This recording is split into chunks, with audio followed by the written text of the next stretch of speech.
Last Podcast on the Left is all about the facts. So when Southern New Hampshire University came on as a sponsor, it was time to do some research. Turns out they offer more than 200 online degree programs, and get this, criminal justice and psychology are some of the most popular. Classes have no set meeting times, and tuition rates are some of the lowest in the U.S. Want to learn even more about SNHU? Visit snhu.edu/last. Let's talk about Angie. Angie! Oh, Angie! Angie's been connecting homeowners with skilled pros for over 30 years. And they've made it easier than ever to tackle home projects. Their nationwide network has experts in everything from plumbing and landscaping to roofing, remodels, and more. You can read verified reviews and request and compare notes to find your best price. So join the millions of homeowners who use Angie to get the job done well. Download the Angie app today or visit ANGI.com.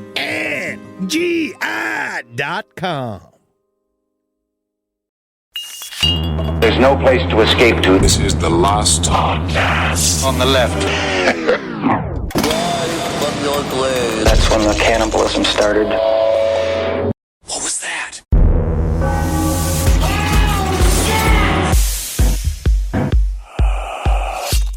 Oh, wow. Is this a book about chess? This is incredible. What is this? Is this some kind of instructional guide to chess? This is incredible. Oh, what's this move called the Jewish serpent? What is that? Oh, I don't think that is a chess move. pawns of the game? I don't think this has got anything to do with chess at all. This is about the Bavarian Illuminati. Oh, man.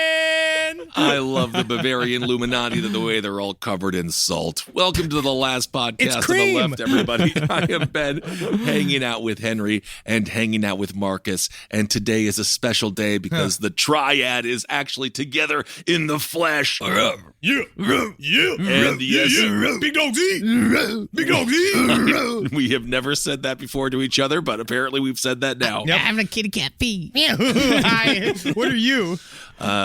John Candy from JFK. Yes, you Come are. over here, big boy. Yes, you are. All right. Today's episode, I guess this man has been in our brains for over a decade. Yeah. And now we are going to put him in your brain. And I'm sorry, we are discussing Mike Warnke. Mike Warnke was one of the accidental architects of the Satanic Panic that swept America in the 80s and 90s.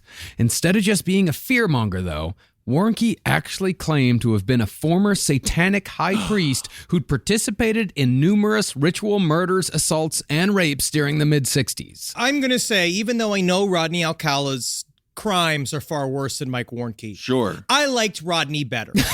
Mike Really? Warnke, upon now fully getting shafted down into his bullshit. I absolutely hate Mike Warnke, but Mike Warnke is a man that has followed Last Podcast on the Left throughout our entire existence. We showed a video of his. What was it? I think the first ever show. Yeah. Dude, At the Creek in the Cave. Way back in the day. And we've been obsessed with him Yeah. for a very long time. As a matter of fact, he has worked his way into most of the inside jokes that we have as three men Yes. that we don't even offer to you Airport? as listeners. Airport? You'll never understand it because technically he misspoke and we've just been saying airport like airport ever since. For years. But then when you go into, I did not understand how much he served as an instigator and as a beginner of the Satanic Panic of the 80s. Yep. Absolutely. Now, for those of you unfamiliar with the Satanic Panic, it was basically the prototype for QAnon. The proponents of this movement believed with a 100% certainty that America was infested with satanic cults who were committing ritualistic murders and molesting children in the name of the Dark Lord on an almost daily basis. And we know that Satanists love MILFs. We Yeah. know this. And DILFs. You know, can they be half right? I do think the Bush family has done some crimes. Yeah, sure. Yeah, the Bush family for certain. Every single person that has become president has done horrible, horrible, unspeakable things and have seen unspeakable things. That's how you get the job. Ooh. Stop bringing Satan into it. Satan has nothing to fucking do with it. All right. Matter of fact, they're all the ones who kneel in church every fucking weekend and act like it's a. This is a hot topic for me. This is like, I don't want to come in too hard here. The one thing I will say about the evangelicals, they nixed the kneeling, which is very nice. Bad knees. The Catholics, they still do it. Yeah, they do, because it's almost like they have to practice. Oh my, okay. And while there was never a single shred of hard evidence for any of these claims, beyond some spray-painted pentagrams, dozens of people were still charged with horrific crimes backed by false testimony and hearsay, the most famous of which being the West Memphis 3. Which is ironically a Halloween series I believe that we did 2 years ago. So it is interesting that we somehow got to October time again and are back into the murky waters of satanic ritual abuse. Very true. Personally, I think that satanic panics throughout history, of which there have been dozens, if not hundreds, these basically come from crises of faith in the existence of God. See, Christianity, Ben, you know this. It's set up where the worst, most unforgivable, hell-bound sin you can commit outside of suicide is not believing in the Christian God. Yep. Ergo, an involuntary crisis of faith for many Christians is pretty much the scariest thing that can happen. Small caveat, the white Christian God. Please, Marcus, get the pigmentation correct. He looked Polish, but he was in the Middle East. But it is interesting because I was getting into Mike Warnke's later works. He is now posting back regularly again on YouTube, and I bet hopefully we get to him. Honestly, I hope he mentions us. Let's see. But he talks about this. He doesn't believe in this idea that I guess there's an esoteric Christian kind of like Hail Mary pass in the back of the Bible called absolute reconciliation, which is actually saying that God's grace is so absolute and so powerful, he could choose to forgive the devil and bring the devil to heaven if he wants to. At any point, he could give do him it. a pardon. He can bring them all back and bring everybody into the fold, but he doesn't, because just like a real fucking piece of shit, he wants you to choose it. Yeah. Well, you do know it's all fake, right, Henry? No, of course. Because you're sounding like I'm talking about the Packers. Yeah, that's how I feel. Okay. You watch the Packers with the same intensity as I dislike God. Packers are real. Yes. Okay. Well, concerning the Satanic Panic, if you can convince yourself that the devil is real, manifested on earth through his many minions, then it makes believing in God that much easier, and therefore your crisis in faith is solved. Or, as Anton LaVey put it, Satan is the best friend the church has ever had. He's been keeping him in business all these years. I'll never forget when I was growing up and I said, I don't believe in the devil. And people got very, very mad at me because in the binary world of Christianity, without the devil, God can't exist. So my dad sat me down and was like, Satan is real. And I was like, this is kind of cool. Because the idea is that you can't just live a life where you just do good acts for the sake of it. No way, shape, or form, right? You have to have like some evil goalkeeper on the other side keeping you in, some kind of referee, some kind of bullshit. That fear is supposed to keep you in, right? You're supposed to be afraid of the devil and not want to defy God. Yeah. And if the devil is on earth in the form of satanic cults, then God is keeping you in check in real time. And it's almost like they say a bunch of crimes that, as a matter of fact, they're guilty of. Yeah. Now, in the last Satanic Panic, the thing that gave the movement its oomph was the testimony of supposed former members of satanic cults. And these people were all too happy to go on TV saying that these allegations of ritualistic murder were true. And everyone from Oprah to Geraldo to 2020 took them at their word because why? It was good television. You know, I gotta say, if I'm gonna be killed, put a little performance into it. Everyone's like ritualistic murder, like it's worse than just popping someone in the back of the head with a gun. At least somebody thought about it. Give At me least there was I some want- pre-pro, there was props, there was costumes. I want a chalice. Yep. I want a robe. I want a dagger. I want like some finesse and some pizzazz in my murder. Don't just leave me on the side of the damn road like I'm Ed Kemper's roadkill. I kind of want to do one of those dead switch things where I, just for the sake of the spectacle, I have a bunch of explosives rigged with confetti put underneath my wheelchair. And then when you do is you put me out into a field, right? And then just as I'm about to die and I go, bye-bye. And then as my heart slowly stops, the fucking wheelchair explodes. I think that's great. Wonderful. But while many of the people who came forward as so-called leaders in the satanic scene in the 80s did so in books, interviews, and even comic books in the form of chick tracts. Oh my God, those are batshit. Yep. We'll get to chick tracts in next episode. Yay. And by the way, there's no naked women in it, so don't think that there will be. No, but there is the ab-ridden bod of white Christ, though. Oh, yes. Yeah. But Mike Warnke's medium for delivering his message was stand-up comedy. And thank Satan that he did this. Now, this is, I think it's interesting, right? Because this is the first time we've ever covered a comedian. Yeah. On last podcast on the left. Let's see. Final Truth. That guy was kind of funny. Oh, like the whole bit he wrote about how he fucked a baby to death in the back of a car? Yeah. That wasn't the funny part. But this guy it's weird to be coming at him because we've enjoyed him ironically for so long. Yeah. And I didn't get the full press hate of him until I really started listening to his albums. But there's some gold in there. Yeah. He's a cool guy, and he lets you know it. Well, here's a clip of Warnke's lighter material. It's the sugar that makes the medicine go down. You know what? But I tell you, man, weird people worry about things that normal people don't worry about, too, you know? Like, for example, why do people drive on parkways and park on driveways? Oh, my God. What is daylight savings time? And if we're saving so much of it, who's got it all? I'm gonna die. How do you know when yogurt's gone bad? The expiration date. Pretty simple. How do you get Teflon to stick to a skillet when nothing sticks to Teflon? These are the questions. You don't see How his hard faces would it be to nail Jell-O to a wall? Inquiring minds want to know, you know? There you go. That's a big bit for him, man. And then he just maybe I'm triggered because I see a lot of me in there. Yeah. You know, I actually don't think it's any worse than Bill Engvall. Well, because there's no... I'm sorry, Kissel, just because you said that. Here's your sign. Oh, man. Yep. Because there's no joke structure to it whatsoever. He's simply asking questions, but he doesn't have a punchline. Well, these are all Gallagher ripoff jokes. The Parkway driveway bit, that was a fucking Gallagher bit. Gallagher. I remember that. That was written in a book that Gallagher read, and then he said it on stage, and he's like, I made it different. Gallagher just exploded watermelons. That was the only original thing that he actually did. And his idea for replacing taxis with helicopters. Yes. But Mike Warnke's trick was to tell those hacky bits first, then gradually work his way into the evils of Satanism, segueing from Parkway driveway bits into claims of brutal satanic ritual abuse. We investigate between 25 and 30 cases every single month. And 98% of the victims are under the age of 12. I'm talking about a little girl who was murdered last year, 1987, in the state of Louisiana by having her sexual organs cut out while she was still alive. A lot of you think that when a Satanist kills, they do so because they want to spill blood. You've seen enough late-night movies to think that. But if a Satanist or any other kind of occultist kills an animal or a human sacrifice, it's not to spill blood, it's to release the life force.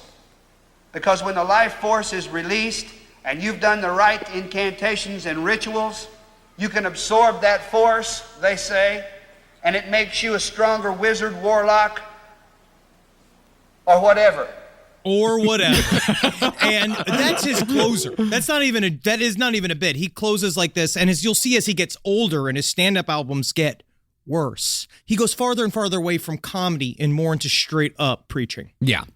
Now, this juxtaposition between goofy bits and horror movie gore made Mike Warnke America's #1 Christian comedian for years. Wow. He was a bestseller in the evangelical media with numerous records, tapes, books, and videos. I did not know how successful he was. Yeah. Like, he had a private jet. He was all over the world. He got taken down in the mid-90s. According to what I looked up online, he's still worth like $1.5 million. That's the Warnke magic. Well, I guess you just got to live wherever the hell he lives to do it. It's like, you know, when you look at House Hunters or one of those shows, it's been like, look, for $450,000, you can have a bowling alley in your house. Meanwhile, you're like in Lynchburg, Arkansas. Like, it's not even Arkansas. Well, who wouldn't want a bowling alley in their house? They can be like Richard Nixon. Yeah. Well, Warnke spent 20 years giving sold-out performances at churches and civic centers all over the country, reaching such heights of fame that the mayor of Nashville and the governor of Tennessee jointly named June 29th, 1988, Mike Warnke Day. It's Warnke Day, everybody. That's where you wear your underwear on your head. Well, I'll tell you what, I'm a little bit weird. I'm a little bit weird. That's his whole bit. That's his opening bit is like 10 minutes of, well, yeah, because, okay, Henry, could you describe Mike Warnke's appearance? Mike Warnke looks like a pig that just came back from the salon. He has he's a fat man's mustache, like the tiny, it just covers the top of his lips. Yeah. Round eyeglasses, so he kind of looks like the funky penguin. A little bit. Coke bottle glasses, Coke bottle glasses, because he's near blind. Yeah. And then he has what can only be described the single most extreme mullet of all time. But with a fantastic perm. It is It very really is hours very and hours bouncy. in the salon. It's very teased. thick. It's definitely teased out. Very much so. It looks like, you know, those old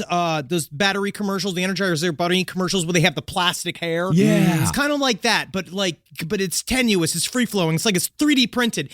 But Oh, and don't forget the earring. and he has his earring because his whole thing, right, is that Mike Warnke, he's a little bit different. He is a little different. He says, my superpower is I'm weird. He is and weird. So his thing's like, he every time he opens up, he's like, y'all, if we weren't all jawing together by the power of Christ, would we be in the same room together?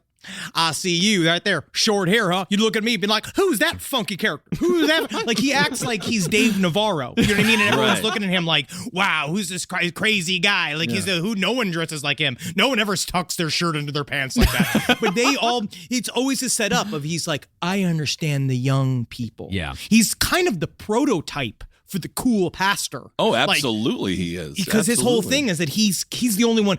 He says things like it is. In kind of a funny way. He ribs you. He's not some deacon coming in there deacon in, and he deeks, and I don't know how he got in there and deacon. Yeah. Well, that's how he also keeps that's how he also keeps the facade going, because he tells all these people in his audience, like, the types of people I get, these Satanists, they don't come to you. They come to people like me because I'm weird. Because I'm looking weird. So, because, you know, these people are, you know, they're not all idiots. They're asking, like, if there's so many Satanists, then why aren't any of us seeing any of them? But he's there to tell you, like, oh, they're out there. They just don't come to you. They come to me. Yeah, He would have because been they trust trust me. It would have been cool if he was in that Primus video. Wynonna's big brown beaver. Was it brown?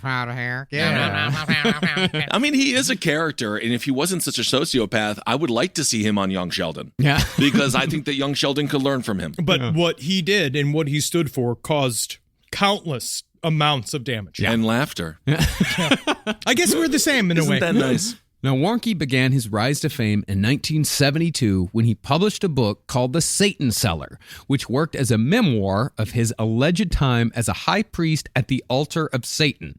In this book, he claimed that he was asked to join a secret, all-powerful satanic cult in 1965. And as he descended into drug addiction, heroin, speed, and so on, he ascended the satanic ranks. And at his most powerful, he claimed that he commanded 1,500 Satanists across 3 Southern Californian cities. Yeah, man. Try to get 3 Satanists to agree where to go for fucking lunch. All right, we're all individual spirits. We only care about our fucking territories. We don't go to group functions all the time. We're kind of like we're small function people. Yeah, hard to get along with. Yes. Yeah. Warnke wrote that he had unlimited wealth and power at his disposal, provided naturally by members of Satanism's highest echelon, the Illuminati. Cool. But That's where the Jewish serpents come in. yeah. Oh, my. But after an incident in which he almost lost his life, Satanism lost its flavor. Sounds like he was fucking weak. Couldn't handle the heat. Maybe. Warnke finally heard the good news while in Navy boot camp, and thereafter became a tireless warrior of Christ, spreading the word about the satanic cults who lurked behind every dark corner and in every shadow. According to Mike Warnke, Satanists were everywhere, and they were coming for you, and especially your children. No, leave my children alone. Most of us are child-free by choice. But if you just listened to Warnke's albums, read his books, and bought tickets to his shows, then you just might be a little more prepared to survive in the dark satanic jungle that is America. But again, how the fuck does Teflon stick to the pan if nothing sticks to Teflon? He already got I don't He already got I Kissel. actually- Kissel's in the folder. I need to go back and hear him talk again. And people bought the pitch. Warnke's media sold in the millions, and he became not only a regular guest on Christian outlets like the 700 Club and Focus on the Family, but he was the go-to source for mainstream news outlets like Larry King Live and 2020 when they needed a source to back up their stories on the dangers of Satanism. The one thing I have to give some credit to for the 700 Club is Pat Robertson is still doing it. And when you look at him initially, he is like 87 pounds of sludge in a suit, and it is incredible that man can still talk. Yeah. That just shows you the power of hate. Yeah, the evil that runs through him gets him up every morning. And those 2020 specials where Mike Warnke is interviewed, I mean, this stuff is infuriating because they say every like 3 minutes or so, like, there's no evidence to substantiate any of these claims. But then they'll immediately flip around and talk about every single thing that these people are saying like it is 100% real. But just every once in a while, no evidence. Remember, no evidence. But Because that's how they get you legally. yep, legally.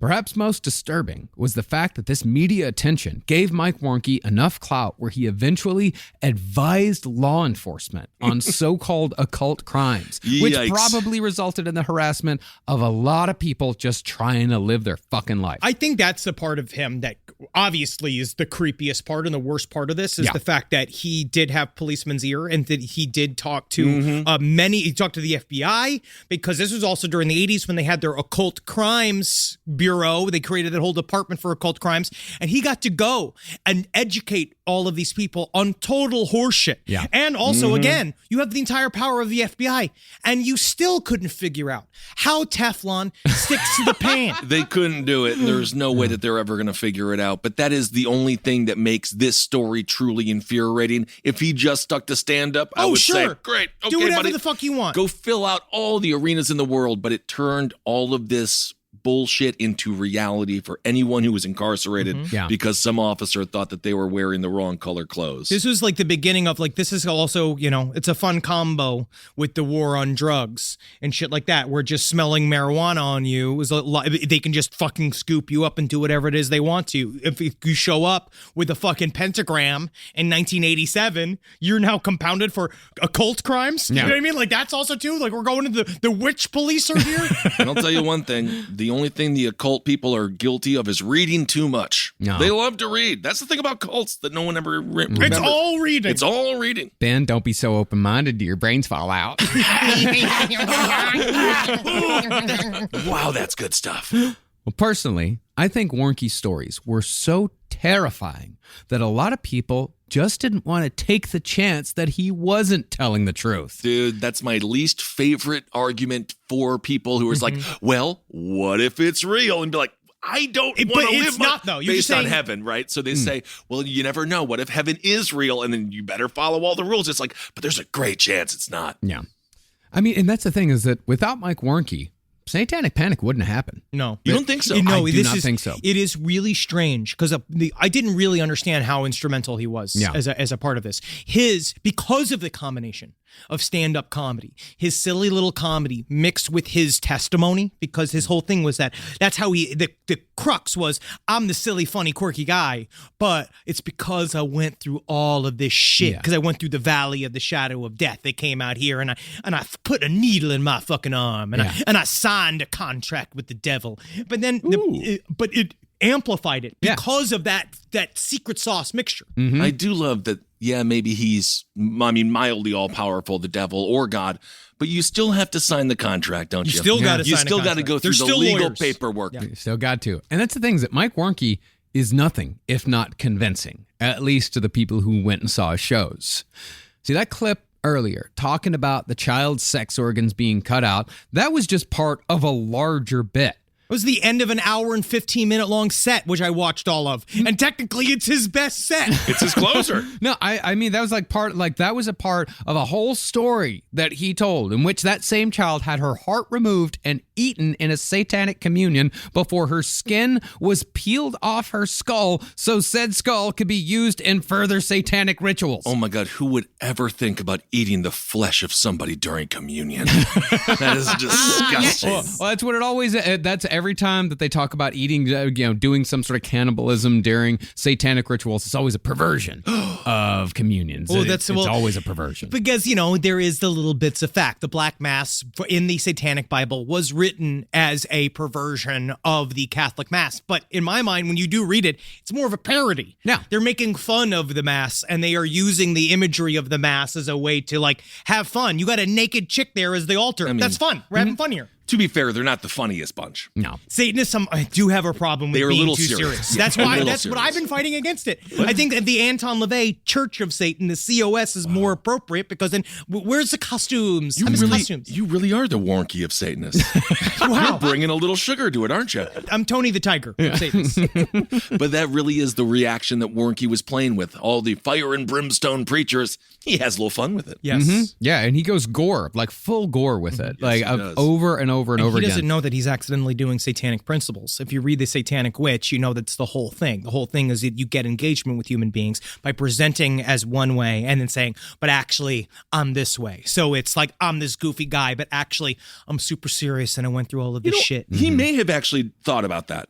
Oh, definitely. I do think he's a sociopath to the degree where he probably understood that duality a little bit. He accidentally absorbed occult lessons. I know that he did. Yeah. If you look at his shit and the way he talks about it, especially the book that was one of his main inspirations, which is Pawns on the Chessboard or whatever, Pawns on the Board, I forget what it's called. Pawns of the Game. Yeah, Pawns on the game, which I unfortunately read. You can see that there is stuff in there that he does understand. I can use these manipulation tools. Oh, yeah, and there's one of his 4 wives said that, he did a lot of research into the occult. Of course. A lot. Had to, because he had to learn how to talk the talk so that he could sell it to cops. So he could waddle the walk. And predictably, once Warnke got big enough to have his own ministries, which by his claim had about 30 employees by one point, he began telling tales of kids who had been abused by Satanists so badly that they were catatonic, and couldn't you good folk spare a few dollars to help these poor victims of Satan? And there's no reason why I don't need a private plane. Because how else am I supposed to get all my different concerts? Because that's the whole thing that makes me mad is that he calls his shows concerts. Yeah, and I hate that. you only have a concert if you have a fucking cello. All right? If you have something you do a comedy show. He has the mullet. So maybe For concerts? I feel like he's got a concert hairstyle. He takes a lot of time on it. Now, there was a big problem with Mike Warnke's claims. You may not be surprised to hear this, but every single thing that Mike Warnke ever claimed about being a satanic high priest was a complete and total fabrication. No way. What? After decades of going unquestioned by anyone, Mike Warnke finally drew the attention of a Christian publication called Cornerstone, which was just coming off of the successful debunking of a satanic panicker named Laurel Rose Wilson. And Cornerstone is owned by an agency named JPUSA, which is Jesus People USA, that we will get into next episode, that is also heavily guilty of crimes. Yeah. Oh my God, I love the acronym JPUSA. Yeah, I hate That's it. I great. fucking absolutely hate it. Wow, it sounds like you went to the doctor and they found out you had 8 dicks. And they're like, I'm sorry, you have It's JPUSA. Wilson, going under the name Lawrence Stratford, had written a book in 1988 called Satan's Underground. This is the first takedown of the Satanic Panickers that Cornerstone did. In that book, Lawrence Stratford claimed to have been a breeder for a satanic cult. What a breeder was that she gave birth to babies who could then be sacrificed in blood rituals. Yeah, Oh, so you they know goosh inside and then they make new bullets. Yeah. She was talking about Maltese. She was talking about breeding little dogs. Everyone knows Satanists like little dogs so they can hold them. Yeah, that's And what we then like. say, Yeah, come, a tick. By her account, she'd given birth to 3 children against her will. 2 of them were killed in snuff films, while the third was sacrificed in her presence during one of those aforementioned satanic rituals.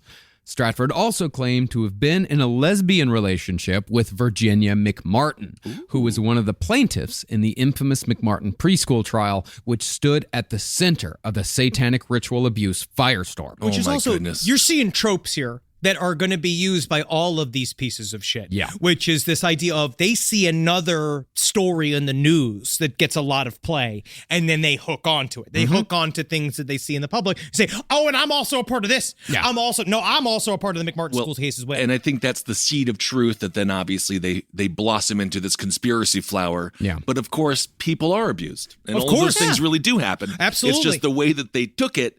It manipulated it and, dare I say, caused so much confusion that it didn't help people who were actually abused whatsoever. Now we know for a fact with what we know about Jeffrey Epstein and all that kind of shit is that we know that these types of circles of child abuse and stuff do happen in Absolutely. the halls of the elite. But the thing is, it's in the halls of the elite, in the basements of every. It can be in the foster suburbs. homes It can be and in schools. It's a yes. universal problem. But also, you could see how they took all of these things. Again, it's the classic thing of, I will say, I'm just going to give you my crimes. Because more of those crimes happen within the shield of the church than have ever happened. The fucking at the TST. Why the fuck would anybody even want Jell-O nailed to the wall? I don't know. It's Like, not would hard. you would you want to look at it? I just don't get it. I don't get even it. know what the sentence. I don't know what the statement is. Well, the McMartin preschool trial, there was a lot more going on in that. Even it was way outside of the church, actually. That's a whole different thing. We did a little series on satanic ritual abuse. That had nothing to do with the church. Burning in my rectum. Oh my goodness. Yeah, it was that's the kind of scary thing about it is that like it's not just the church, it's not just these people that are like saying like that are projecting shit on there like the McMartin preschool trial. It kind of happened by accident. It's very, very strange. It's a very interesting case. But yeah, go back and listen to our old satanic ritual abuse episodes for more on that. Okay. Once Cornerstone started looking into Lauren's story, they found that she'd never been pregnant even once, much less 3 times. Stolen valor. Yeah. That is, honestly, it's a good point. Instead, they found a pattern of chronic lying and disturbing behavior, which, as you'll see, is the hallmark of everyone who claimed to be a part of this non-existent satanic cult scene. In a funny little postscript to Lauren's story before we get back to Mike Warnke, she resurfaced in 1999 claiming to be a Holocaust survivor named Laura Grabowski. Wow, the grifter's gonna grift. Yeah, man. Jesus, that's true stolen valor. Yeah, she Oh scammed. my God. She scammed thousands of dollars in donations, and in the process, befriended another person claiming to be a Holocaust survivor named Benjamin Wilkermirsky. This is called when yes and goes wrong. Yeah. Yes. And when improv can be used Yeah. as a weapon of mass destruction. May I ask, were both of them lying about it? Yes. Then I honestly did not know we were going to cover a love story today. Yeah, no, I mean, that's that is true. the That's cutest. true love. That is the cutest thing ever. Where it's Wait like, a second.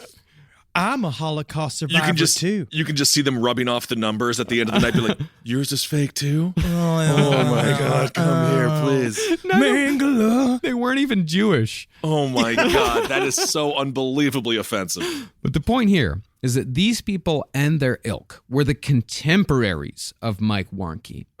So when Cornerstone began investigating America's #1 Christian comedian, they found a past that couldn't have been more at odds with his claims of being a super cool satanic high priest.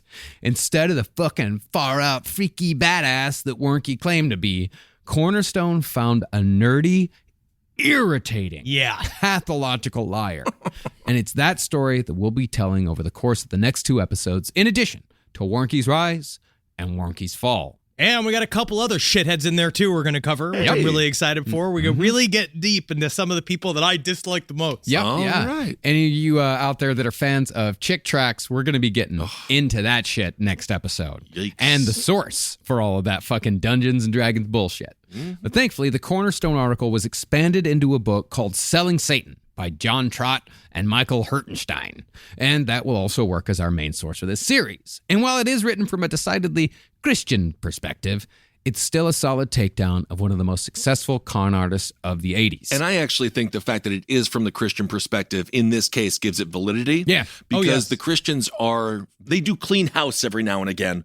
But of course, now the multi-billion-dollar industry that mega churches provide, there's don't really worry. nothing they can do Yeah. anymore. But It's not a main tenet of Mike Warnke's every single thing that he says, that he rails against Christian gatekeepers all the time, because how dare they come for him? Yeah. it's against the industry. Yes. Yes. But really, once I started thinking about it, I'm not quite sure that con artist is the right label here. Yeah. Nor do I think con artist is the right label for Laurel Rose Wilson. See, while Mike Warnke certainly is a liar, we'll see that Mike, just like other so-called former Satanists we'll cover, is pathological in his lying. He lies because he can't help it. I think he's got something close to antisocial personality disorder. I mean, like, I'm not going to, I don't know how to diagnose him or whatever, but his lies are compulsive. They come from the inside, and he doesn't know how to not lie. All he does is lie. But then, where the con man part comes from is, again, let's say his superpower is not being weird. Let's say his superpower is he's a fucking liar. Right. And then what he has figured out is with his natural inclination to lie, he learned, I can also make millions of dollars. Right. Do you think that was the tail wagging the dog at all? Like, once he got the first laugh, and as comedians and performers, we know I'm that addicted first to it. laugh. It's the only thing I crave. You chase it, right? Without a doubt.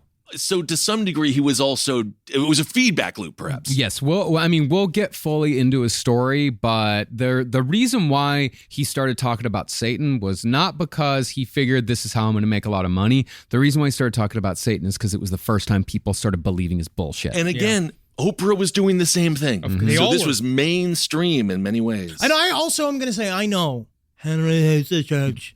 And then hates Catholicism. I'm not going to try to hit it too hard because it's mostly you love Catholicism. I mean, it's the opinion side of it. It's very interesting. I mean, it's fun. But it is. It's more I'm obsessed with Catholicism, but I do not support it. Right. Yeah. But this is the type of shit where no matter what you believe in, this guy's a shithead. Yeah. Absolutely, and of course. For many more reasons besides just being a liar. Yeah. Absolutely. But what's fascinating about this is that the mental illnesses of people like Mike Warnke and Laurel Wilson, they were the pebbles in the avalanche of satanic fear that we still deal with. Today, we've got QAnon, who simply replaced Mike Warnke's Illuminati with the three-headed monster of the deep state, Democrats, and the Hollywood elite. I mean, remember in our Plague series, it was like the same shit then too. You got the same recycled conspiracy theories about the baby eating and all that kind of shit. Well, Mike Warnke was the one who woke it back up. Yeah. This podcast is brought to you by Squarespace. Squarespace is an all-in-one website platform that helps you stand out online. Yes, that's right. You don't have to smash your face with a hammer. You can just start a business. It's got everything you need on Squarespace, from securing your domain to building a professional site and showcasing your work all in one place. Let's say you want to show everybody how you can carve your ribs out of your lower abdomen so that you look more like a Ken doll. That's amazing. You can bring your vision to life with AI-powered design or curated templates, plus flexible editing tools that helps you create something that truly reflects your style, especially if you are somebody that is trying to corrupt the young men of America. That's what Squarespace is really going to help you. Squarespace makes it easy. It makes it easy for you to put all that together, and you just go to Squarespace and do it all. Thanks, Braden. Head to squarespace.com/left for a free trial. And when you're ready to launch, use offer code LEFT to save 10% off your first purchase of a website or domain. Hey there, everybody. Is your cell phone bill too much money? Are you getting that bill and you're like, hey, what is this? I can't believe for what? For 5G? Are you crazy right now? $100? I don't even barely got any bars when I'm just sitting in my living room, okay? You don't have to deal with that anymore. Are you ready for this? $15 a month. That's right, $15 a month on Mint Mobile. Yeah, baby. Get their wireless plan, because they're just sitting there on the T-Mobile 5G network, and it's just $15. Your whole life, you're just paying all this money every month. You're like, why? Where's it going? It's going to these phone companies that are robbing you. So go to Mint Mobile. Let them help you talk to your mom. So get your new wireless plan for just $15 a month. Go to mintmobile.com/LPOTL. That's mintmobile.com/LPOTL. Cut your wireless bill to $15 a month at mintmobile.com/LPOTL.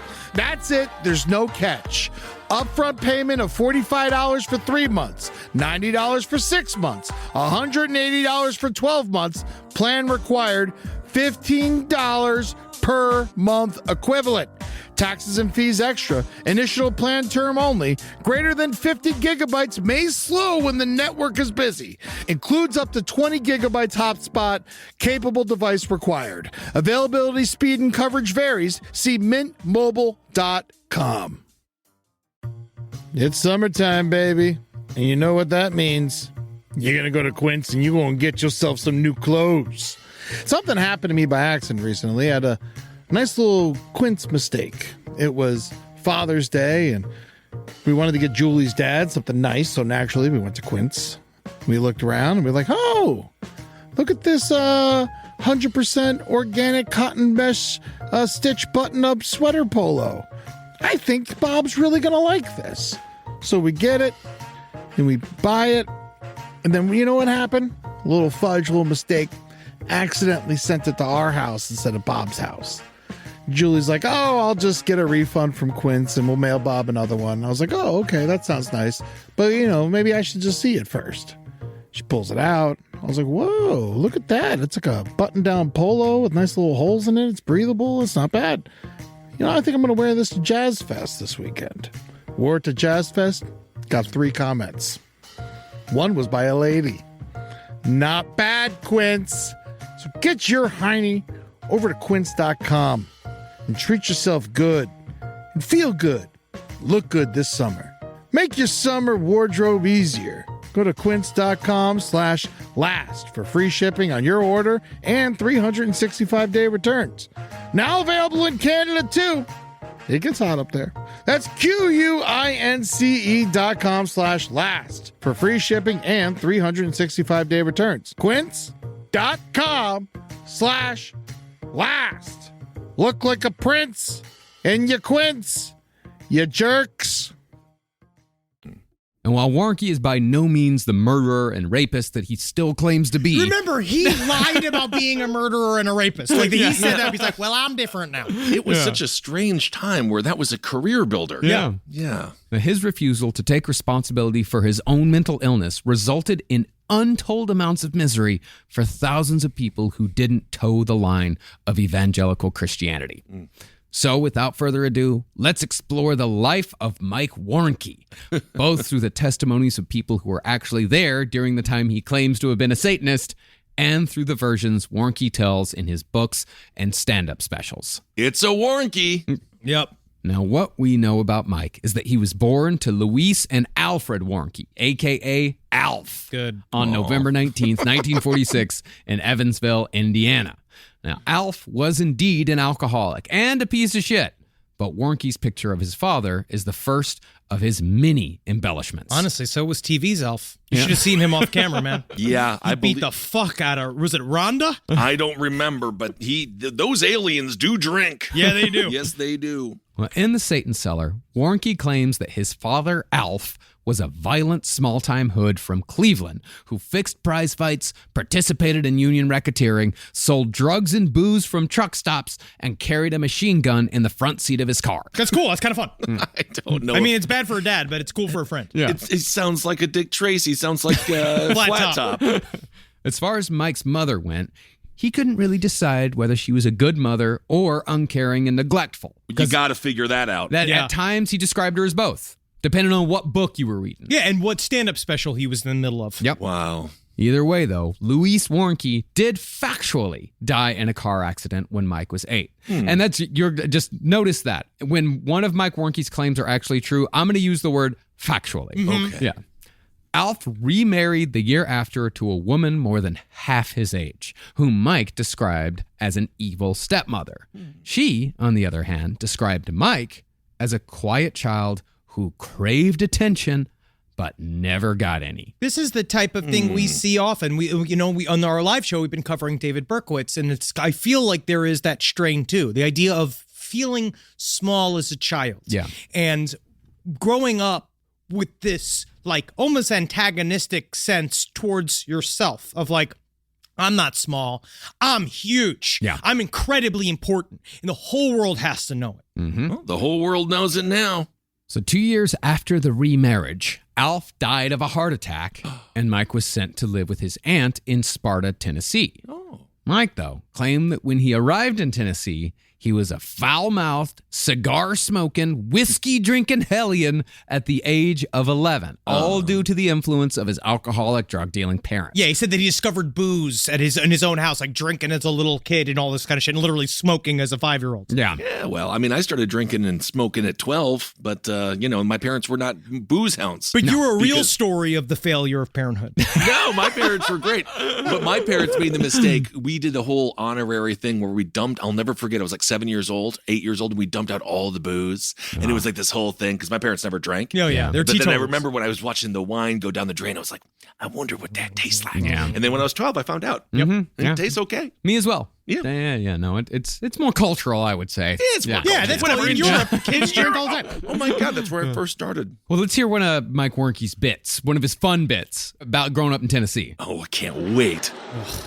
Listen to so many hours of this shit. Don't you did know that. that when I got up in that little old home in Tennessee that everybody was in for some real surprises? I got up there, and the first night I was up there, this lady came out and she said, "Well, honey, how do you think you like it? Gonna like it here?" And I said, "Well, this is a pretty nice blankety blank place. We ought to get along pretty That's where the blankety curse blank works. well, as long as you feed me What would they even blankety be? properly." I don't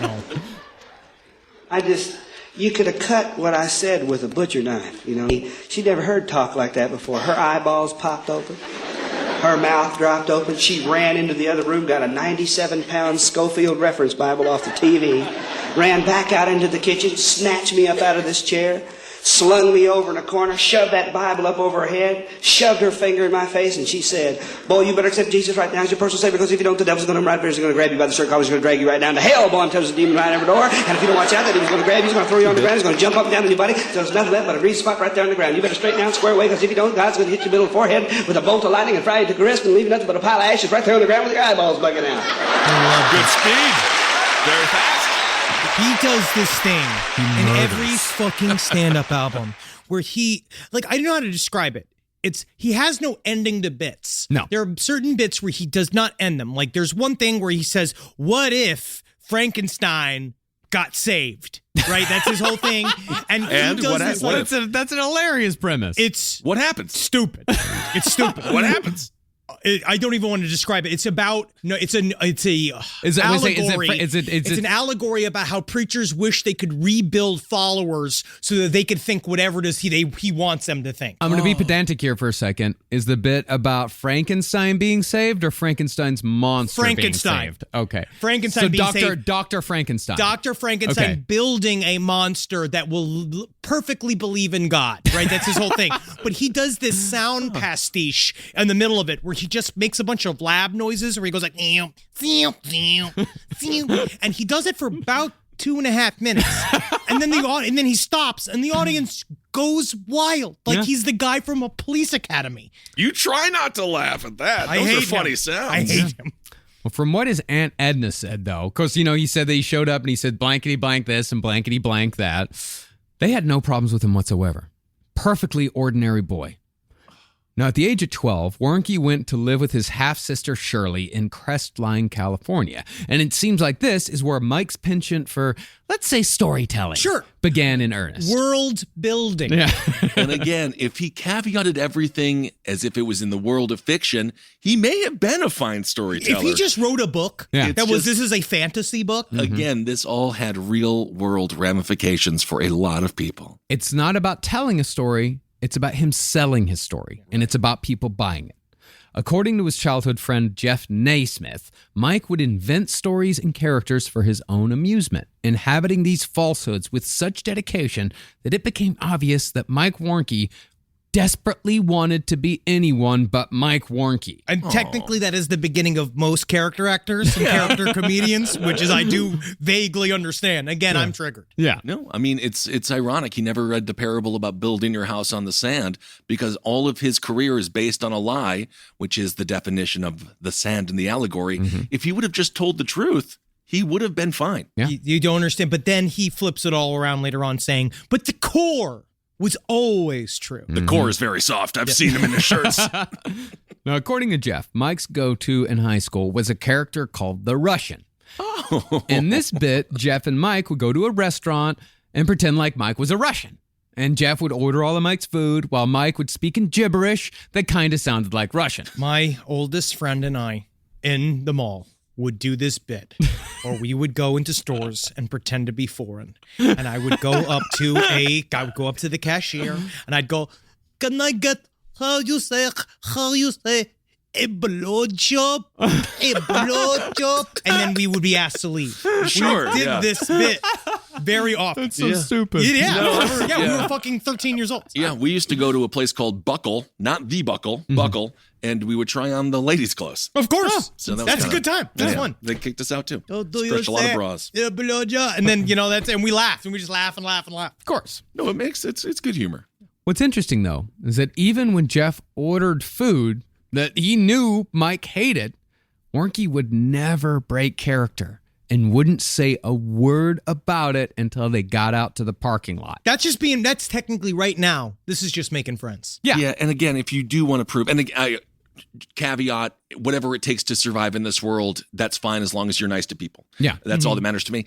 But it is strange, and you're just going to prove there's no omnipresent God because Andy Kaufman is dead. And technically, Peter Sellers is also Peter dead. Sellers is dead, and Warnke has a YouTube channel, and he's still posting to this day. In another example, Mike would sometimes flip it and make other people characters in his story. Like when he talked Jeff into giving him a ride when Mike had a date but no car with which to pick up the girl. Sure. For no reason at all, Warnke gave Jeff a chauffeur's cap and told his date that Jeff was an orphan boy who sometimes performed various services for his family in exchange for room and board. These are just bits. These are the best bits he's done. No, this is the point of every episode where I love the sociopath just a little bit. Just a little bit. It's pretty funny Yes. when you show up and you're just like, you're my buddy, and you're like, put this hat on, and now you're a chauffeur. You're an orphan as well. You're an orphan chauffeur, which is honestly, What do you mean? that's actually really good idea for orphans Yeah. to get into the chauffeur business because it's perfect because you could just sit and wait and wait and wait. There's no family looking for you. I don't know if they have the money for a car. But no, you borrow it or a bunch of orphans get together and they rove in street packs. Now, after Mike wrote The Satan Seller, he asked Jeff to sign an affidavit asserting that everything in Mike's book was true. But Jeff refused, partly because he had no knowledge of Mike's later alleged satanic hijinks. Yeah, he's like, you're a murderer and a rapist. Why are you bragging about this? What is happening? But also because Mike included lies about his time in high school. In his book, Mike claims that he cast a spell on a restaurant called The Barn, after which said restaurant burned down. Jeff said that never happened, and the barn's now a Seventh-day Adventist church. Bro, I do believe Warnke stood outside after his hamburger burned down because his hamburger wasn't done just perfectly, and I do think he tried to cast a spell. Perhaps that's real. I think that he did. Again, this is weirdly an example of occult thinking, and that he could do this type of shit. But he's what a fucking clown. Yeah. As far as how other students saw Mike in high school, some thought he was funny, but most just found him irritating. He was a nerd, an unpopular weirdo who tried being the class clown, but was far too annoying to pull it off. It's a fine dance between the class clown and someone who everybody hates. You got to push the envelope, but not You too do. far. You got to really read a room. You have to be kind of cool. Take it from me, class clown. Hey man, Year I also 2000, got the class clown Pacelli High School. superlative. I got class clown superlative as well. As did I. See, look at this. Look Yeah. at us. I Look at was us. also the loudest and the rowdiest. I also got teacher's pet. How could you be class clown and teacher's pet? You're a fucking sellout. You made the teachers laugh? Yeah, No, he the sounds whole like point Jimmy is I didn't Fallon. make how did you jump from there to you made the That's teachers the only laugh? way that you would become teacher's pet. You have to I be hated- hated by the teachers. I do both. You I got to was get also hated by the teachers. The reason why I was voted teacher's pet was because valedictorian. I knew answers to questions. That's it. The teachers Class fucking clown, hated clown. me. I'm sorry, class clown conference. Class clown conference. Can you be teacher's pet and class clown? Well, the thing is about a class clown is that certain teachers will love you and That's true. certain teachers will hate you. That's certain true. teachers will appreciate what you do and certain teachers will know you're just trying to get out of work. Yes, the teacher that actually enjoyed me, the teacher that I made a reference to, dedicated the book to, a thank you in our book. Yeah, she loved me. All the rest of them despised me. All right, I've got 3 that like me too. All All right, right, cool. checks That's how out. it is. There you go. There you go. Accessible, totally allowed. But in the Satan Cellar, Mike claimed that he was, quote, a rascal who snuck around drinking and enjoying teen sex. You know, people do. People do.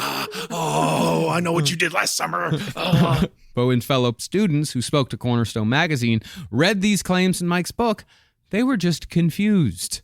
Instead of a flashy rebel, they remembered Mike Warnke as the nerd who got beaten up by everybody. He could have also just made that his story. Yeah. Because it's no one gives a shit about how you were in high school. No, he was the desperate bus clown who was always laughed at rather than laughed with. Oh. But then it shows when it comes down to it, when all you want is attention. Like, I really liked laughing, right? I like people to laugh at my shit, but I didn't really want the negative attention. I didn't want to get in trouble. I used to fight back and forth and toe the line. And because the whole point is that if I was going to get in trouble, at least it would be for something that I found to be incredibly funny. Yeah. I still live by that rule, right?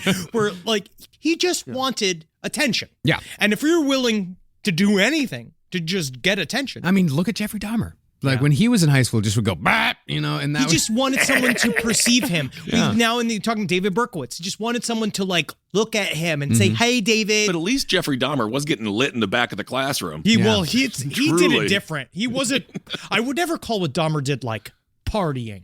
No, it was heavy drinking at an age where his liver was not ready. And his brain wasn't ready. No. Yeah. But I mean, we used to have a lot of fun. I'll never forget the faking of the seizures. My buddy Jared faked the seizure. My mom laughed and laughed. He got expelled. I mean, Columbine was rough. I wore a fake bomb into a fucking bodega and I thought it was really funny. I put a guitar amplifier on my chest and they were like, "Get out of here." It's funny, but it's, I hear you. Again, also, I was 12. Yeah. It's a different So I don't think a 12 is going to be a suicide bomber yet. Yeah. You don't know. Not in 1995. No, not then. Well, as far as religion went, Mike was strongly attracted to Catholicism. And in a moment of accidental truth, Warnke admitted in his book to being fascinated as a child by the rituals of the Catholic Church.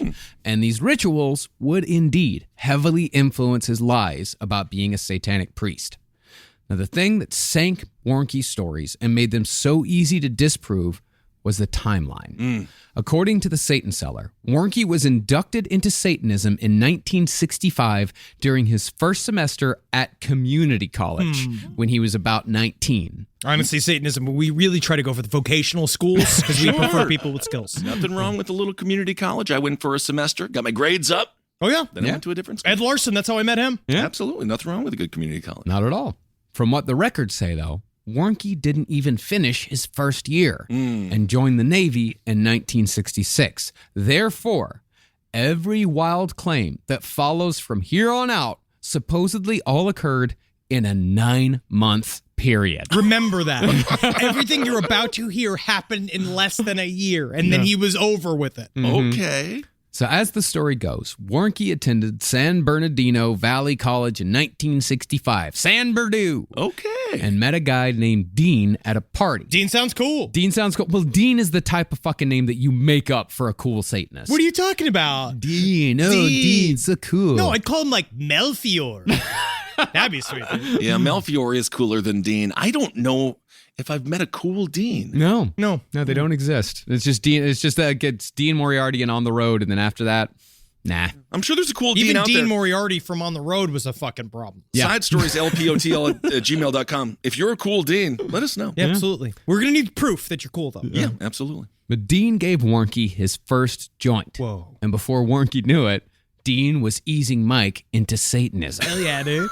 That's just not what happens when you have your first joint. No, man. No, I watch cartoons, bro. I play with Hulk gloves. Yeah, dude, I fucking rode around with my cousin and listened to fucking Rage Against the Machine. Fuck yeah, dude. Anti-establishment. Evil Empire. Fuck yeah, bro. I was, actually, you know what? I started drinking at 12, but I don't think I smoked until I was 15 and a half, and I was driving my Thunderbird with my friend Jared, and he sang, "Another one bites the dust." We listened to that song, and I smoked a J while driving. This is a great thing to admit. That's great. And then I parked immediately because I got stoned. Now, Dean introduced Mike to the occult in stages, but once they got to stage 3, Mike was openly worshiping Satan in a barn in an orange grove in front of a goat head altar and an inverted cross. It's a slippery slope, my friend. Oh, my God. And that's just decor, man. Oh, yeah. And, of course, by the time he started worshiping Satan, he'd graduated from weed to heroin in a matter of weeks. it's just like The Simpsons when Homer licks the frog, but it's not a frog. It's not an hallucination. It's just a little bit of junk weed from the 70s. I just love weed. I love weed, but I've never once thought after I even smoked weed being like, man, I want some heroin. Yeah. Dude, if you would go back to the 70s and smoke that weed, it would take you a I know, pound like and a a half bushel. to get Yeah. stoned. Well, that's the problem with Mike Warnke. That's the whole thing about it. It's the problem with all of these people is that they have never once in their life done drugs. Yeah. They don't know what it's like. They only have that fucking gateway drug bullshit where they're like, yeah, you start smoking weed. Before you know it, you're doing meth and then you're doing heroin. Yeah, That's what you they go from believe. reefer, you go down to buzzers and business, you go down to slank, munch. You ever had munch? Oh. My mother aborted several babies on munch. Oh, that is a dangerous drug. When a mockery of Catholic Mass, Warnke wrote that they drank and ate ghoulish concoctions. Yeah, like he's at Jekyll and Hyde. Yeah, that he refused to describe. Too Yeah. gross. Old cereal is what he means. It had dry ice in it. And a skull glass. They ate ghoulish concoctions. I've Is the- eaten goo. I have technically eaten ghoulish concoctions. Yeah. Some of them are delicious. Yeah. Oh, yeah, head cheese. And before long, Warnke was being groomed for the priesthood of this unnamed satanic cult just because he was so goddamn cool. That's the biggest lie of all. Like, because that's what you're going to notice with Warnke again and again is that he's trying so desperately to show you how cool he is. Oh yeah, that's his bread and butter. Yeah. Because that's why the freaks all come to him, baby. Because Yeah. he understands the cool side of the street. Yeah. That's where the shadows are. Speaking of butter, that's how Guy Fieri described the head cheese on Triple D. He doesn't eat eggs, but he loved head cheese, and they showed how it was made, and I think it's kind of gross. Yeah, he's my fucking. That's what you're talking about, man. Right there. That's some good meats. Some meats you miss because they're in the corners of the skull. Yeah, I don't know. Well, Warnke claimed that in the space of 5 weeks, Okay. he started college, first used drugs, became addicted to heroin, started selling heroin, went to his first orgy, went to his first black mass, and was recruited into a satanic cult. This is like what your mom, Kissel, like thought would happen to you when you went to college. It's what every mom who ever watched daytime television thought was going to happen to all their children once they went to college. This took him 35 days. 35 days. He was very busy. Well, that's not all he did. He also claimed that in those 5 weeks, he rode a motorcycle from California to Texas. Sure. He did drug deals in Louisiana. He marched with Martin Luther King in Alabama. And that's supposed to be evil. Yeah. Think about that. That's him saying that was him dallying with evil. Oh, and my God. He said he participated in the Freedom Rides, even though the Freedom Rides had happened 5 years earlier. And that's kind of the key to Mike Warnke here, is that he makes a lot of these claims that don't add up in the timeline. But remember, he's making these claims in 1972, 1973. Can't follow up. It's really difficult to follow these things up. We can disprove lies now in 3 seconds with a fucking device that everyone has in their pocket. Back then, a lot easier to get away with it. Now, by the end of those wacky 5 weeks, Warnke claimed he got hepatitis 4 times. That's a lot. That's a hard month. Yeah. He must be exhausted. He had scabs all over his face from mainlining crystal meth. His skin was yellow. His skin is yellow, His skin and it's is because yellow. he's gross. Yeah, his skin was yellow, his teeth were rotting, his jaw was broken, and he'd been shot after he got into a gunfight with a pimp at a pool hall. He said he got shot by a pimp in 5 weeks. This is after 5 weeks, I think, into freshman year of college. I was like, how do I get a binder again? Like, I just had to redo my whole life. I did not understand how to not have a mom. You know, now that I think about it, he might be the real life Forrest Gump. If any of this was true. It's not. No. But all of that was just a prelude to Warnke's reign as one of Southern California's top satanic priests. There's no hierarchy. Anybody could be a priest for Satan. Once Warnke ascended to the top, he was given 2 elegant apartments, rent-free, a black Lincoln Continental, complete with chauffeur, and all the jewels and clothing he could wear. Oh, yeah. And this is all provided by the Illuminati. The one thing if that's true, any though. of that was true, No, he man, would have you know stayed. it's true. You know how much money occult groups have. Oh, You so know much. how much money witches have, right, witches? You know how much you're sitting on, and that's why there needs to be a 5%, witch tax. Sure, on all needlepoint that is being done and sold on Etsy.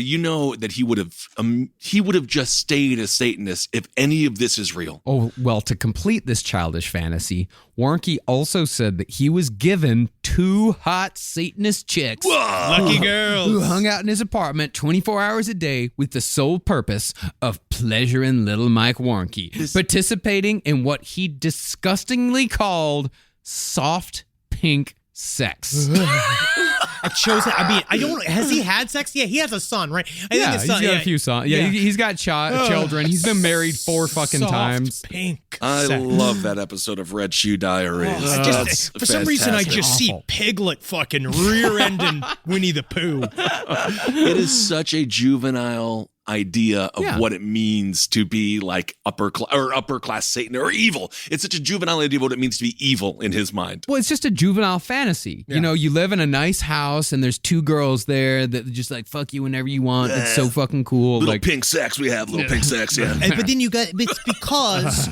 you're getting the tapped, unbridled power of evil, right? Like they always talk about in all the sci-fi movies, where the evil energy is always stronger at first. And they're always all-encompassing at first, but the power of good always will eventually win over everything, right? Sure. Well, Mike claimed that under his leadership, the cult's numbers grew to 1,500 Satanists across 3 Southern Californian cities in less than a year. And Mike claimed to look the part as well. He said he dropped to 125 pounds and boasted waist-length bleached white hair and 14-inch fingernails, quote, for fights. So he thought that premium fighting shape was to become Johnny Winters. Oh, man. He sounds like a roadie for ABBA. Oh, my God. With the long nails, I could just see him like that. Just being like, hello, I am the Goblin King. We also know what happens because remember that woman with the world's largest nails that was on like all the shows? They curl up. Yeah. Not even good for fighting. No. They're not sharp objects at that point. Not at all. No, I mean, and so looking like a demented upright possum, Warnke led his satanic congregation in numerous rituals, drawing blood from his own wrist and mixing it with wine and urine so he could drink toast to Satan. Just drink the wine. Here's how Mike described some of his other rituals in the Satan Cellar. Now, after the invocation of Satan, I listened intently to the offertory, where the members offered their souls to Lord Satan. I swung the now screaming cat over the smoking cauldron and then over the heart of the girl on the altar. Then, when the sword point touched the cat's belly, I thrust it in. Now, I suddenly shouted, I drew an upside-down star on the girl's stomach with the freshly spilled blood. From the weird utterances that now came from her mouth, I knew we were being graced by one of the denizens of hell. Everything sounds wrong. Because, again, listen to him talk. Yeah. Listen to how he speaks. This fucking booger was the king of all evil. Yeah, the king of all evil in Southern California. I don't know. I'm kind of insulted as a person of the evil inclination, because why would we choose you as leader? I wouldn't choose Mike Warnke as the head of my satanic cabal. Are you particularly evil? No, I find that Satanists are we're neutral. Neutral. Yeah. Now, once Mike was suitably ranked, he was put in charge of organizing these rituals, which quickly escalated from cat killing to cutting off people's fingers so the cultists could eat them in a perversion of the communion. It's so if anything, you stupid. would cut off legs. Yeah, probably like a calf. No, man, you eat pizza. They just said you just eat actual food. Or soft flesh. Or like ham. Turtles. Yeah. Honestly, I'd give discs of ham. I would maybe go with the buttocks. Yeah, cut the butt. Butt's apparently good meat. When you're, when you have to eat someone's for It's the survival, thighs. you're supposed to start with the butt. Thighs We and butt. learned that. Yeah. We learned that from that, what was it, a rugby team right there that crashed in the Alps. Yep. Mike also claimed to have directed the gang rape of a virgin.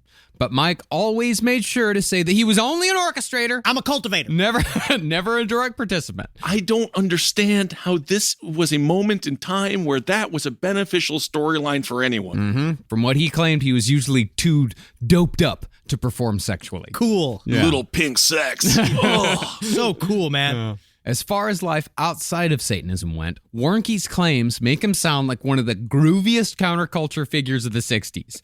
Warnke claimed to have dropped acid with Timothy Leary, claimed to have hung out with Anton LaVey. Anton LaVey was not in town. No, he was when not. he was supposed to have hung out with him. No, Anton LaVey, actually, when they asked him years later if he'd ever been in contact with Mike Warnke, it was like such an Anton LaVey fucking answer. He's like, I have never even received so much as a postcard from Mike Warnke.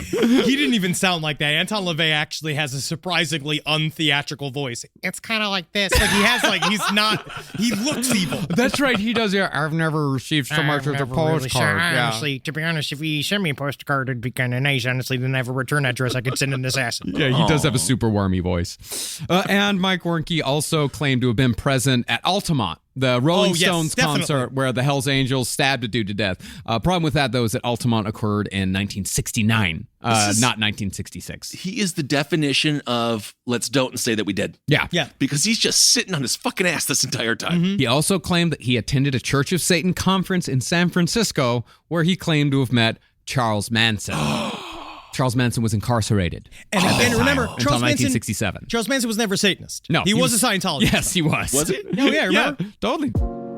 You know, I rip around in the bed. You might actually not be surprised by this, but I'm a restless sleeper. I roll back and forth like an alligator with a wounded deer. But something's changed in my house, and it's thanks to Boll and Branch. You know, people keep their bedding way longer than they should.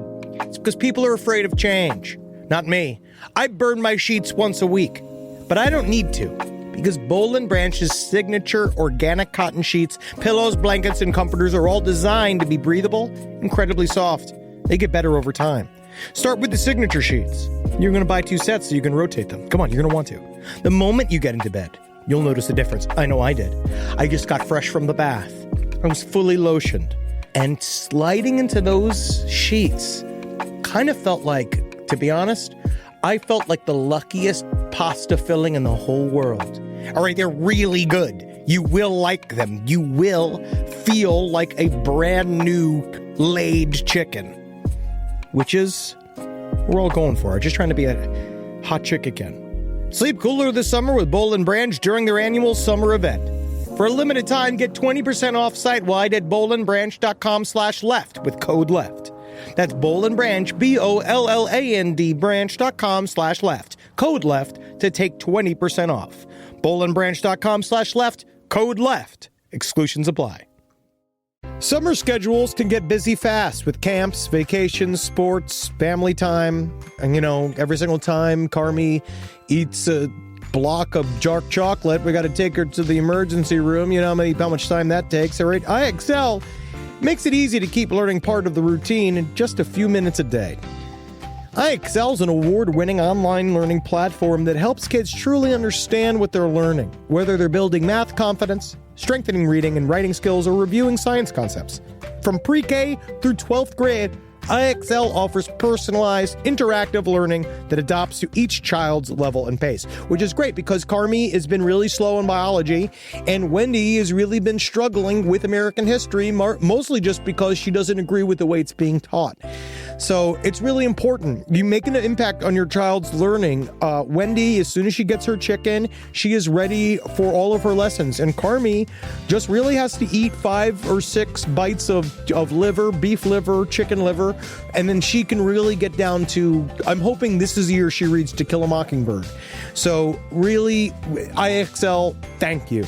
Make an impact on your child's learning. Get IXL now. And Last Podcast on the Left listeners can get an exclusive 20% off at IXL membership when they sign up today at IXL.com/left. Visit IXL.com/left to get the most effective learning program out there at the best price.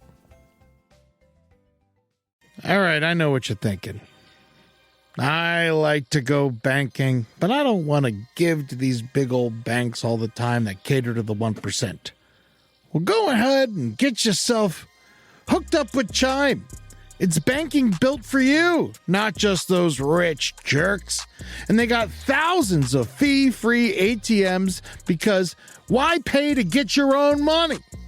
Chime is working for you, man. You get your Chime card, you're going to get travel perks, you're going to get into airport lounges, you're going to get those chicken thighs. You know, every time I go to an airport lounge, I get chicken thighs. And you know what I say whenever I see a plate of chicken thighs? Give me more. Chime's going to get you those chicken thighs in these lounges, all right? Sure, they could serve other types of meat, but why would you when chicken thighs are so delicious? Chime is not just smarter banking, it's the most rewarding way to bank. Join the millions who are already banking fee-free today. Head to chime.com/left. That's chime.com/left. It only takes a few minutes to sign up. Chime is a fintech, not a bank. Banking services for Chime Card provided by Chime's bank partners. Optional products and services may have fees or charges. Stated cashback for Chime Prime only. No minimum balance required. For more information on travel perks, go to chime.com/disclosures. Dude.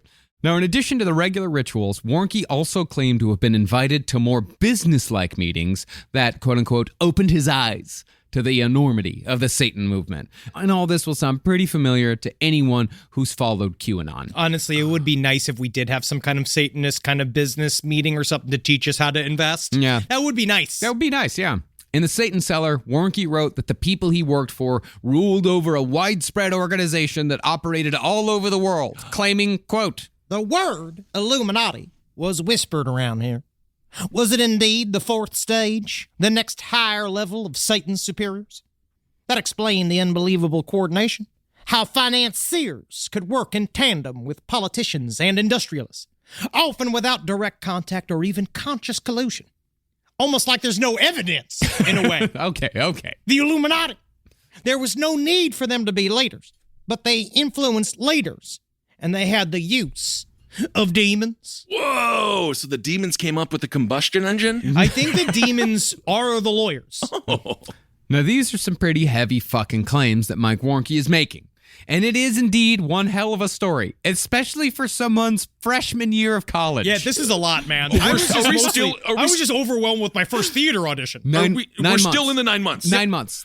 This is all in the 9, and that's Warnke's claims. That's pretty much it.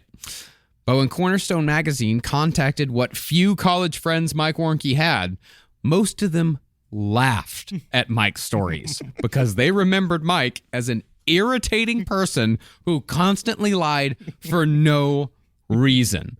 Irritating is the word that people use over and over and over again with this guy. That is his superpower. If you look at his shit, man, if you watch as much hours of him as I've watched, you could see he also only gets worse. Yeah, he only gets worse. Yes. That first special, Alive, that he did in 1973, is got some... I made it through it. Yeah, I made it through it. Yeah. But the rest of it is, the song. Maybe we'll play that at the end of the next episode. No, the song is later on. The song is when he got to his, I think, second or third wife. That's about 10 years after his first album. I think also his comedy career, the descent of, like, when he stops doing jokes and stuff, I think it also correlates with Gallagher stopping to do comedy. Yes. Because he couldn't steal any more jokes. Yeah, he had nowhere to go to source his material. He did not come up with one bit himself. Another thing is also strange about Mike Warnke is that he never smiles.